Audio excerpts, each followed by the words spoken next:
Welcome to Mahe maths class. இன்றைக்கி நம்ம என்ன பார்க்க போகிறோம்னா 7ஆம் வகுப்பு முதல் பருவம் எண்ணியல்ல எடுத்துக்காட்டு 1.8 தான் பார்க்க போகிறோம். இதுக்கு முன்னாடி எடுத்துக்காட்டு 1.7 வீடியோ போட்டிருக்கோம். அதோட லிங்க் டிஸ்கிரிப்ஷனில் இருக்குது. பார்க்காதவங்க போய் பார்த்துட்டாங்க. இப்போ கணக்கு பார்க்கலாம். எடுத்துக்காட்டு 1.8 விடுபட்ட முழுக்களை காண்க. ஃபஸ்ட்டு கொஸ்டின், ரெண்டாவது கொஸ்டின் கொடுத்துருங்க. அதில் ஃபஸ்ட்டு கொஸ்டின் எடுத்து எழுதிக்கோங்க. 0 + -2345 ஈக்குவல்ட்டு, இதுதான் கொஷினு. இது எப்படி எழுதலாம்னா மைனஸ், இந்த மைனஸும் ப்ளஸ் ஆனாவும் மைனஸ் ஆயிரும். இப்போ 2345 ஜீரோவில் இந்த நம்பரை கழித்தோம்னா என்ன கிடைக்கும்? நமக்கு -2345 இந்த வேல்யூ தான் கிடைக்கும்.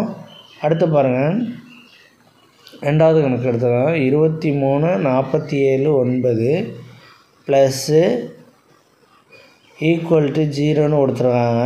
நம்ம ஈக்குவல் டு 0 வர மாதிரினா இங்கே ஒரு என்ன நம்பர் வரும்னு கண்டுபிடிக்கணும். Okay, equal to 0. இதை கொஷின் அப்படி எழுதுவோம். 2347 இங்கே என்ன வரும்?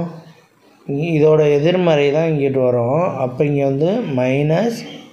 -2347 ஓகே, ஈக்குவல் டு 0. ஓகேவா? இப்போ 2347 சாரின்னு இங்கே 9 போடாமல் 0 போட்டிருக்கேன். இங்கே 9 வரும்.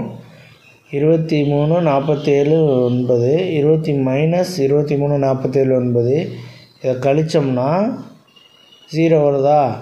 அப்போ நம்ம இந்த நம்பரோட எதிர்மறை தான் நம்ம போட்டிருக்கோம். இப்போ எதோட எதிர்மறை போட்டிருக்கோம்னா 2347 இருக்குல்ல, 23479 23479ஓட நம்ம எதிர்மறை தான் இப்போ எழுதியிருக்கோம். அதோட எதிர்மறை தான் எழுதியிருக்கோம். எதிர்மறை 23479ஓட எதிர்மறை என்னென்னா 23479 மைனஸில் எழுதுவோம். அவ்வளோதான் இந்த கணக்கு. நெக்ஸ்ட் வீடியோவில் பார்க்கலாம். இந்த வீடியோ பிடிச்சிருந்தால் லைக் பண்ணுங்கள், ஷேர் பண்ணுங்கள், சப்ஸ்கிரைப் பண்ணுங்கள், அந்த பெல் பட்டனையும் கிளிக் பண்ணுங்கள்.